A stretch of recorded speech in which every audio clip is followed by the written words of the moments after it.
ரொம்ப நாள் கழித்து சைக்கிள் ஓட்டுறதுனால ரொம்ப கஷ்டமாக இருக்குது. ஸோ இதுலேருந்து என்ன தெரியுதுன்னா, ரெகுலர் ப்ராக்டிஸை மட்டும் விட்டுறக்கூடாதுன்னு நினைக்கிறேன். என் கூட வந்த ஃப்ரெண்ட்ஸ் பிலிப்பீன்ஸ் கைஸ். அடுத்து எப்படியும் நம்ம சிங்கக்குட்டி வந்து இந்த பள்ளத்தில் தான் இறங்க போகிறாரு.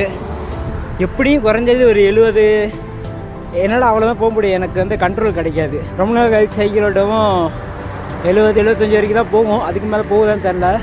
லாஸ்ட்டாக ஸ்பீடாக மீட்டர் செக் பண்ணலாம். என்ன ஸ்பீடு போகுதுன்னு கடைசியாக ஸ்பீடாக மீட்டர் காட்டுறேன். என்ன ஸ்பீடு போகுதுன்னு பார்க்கலாம். தெரிஞ்சு நம்ம விரட்டி விட்டோம்னு நினைக்கிறேன். ஸ்பீடு பார்த்தா தெரியும்.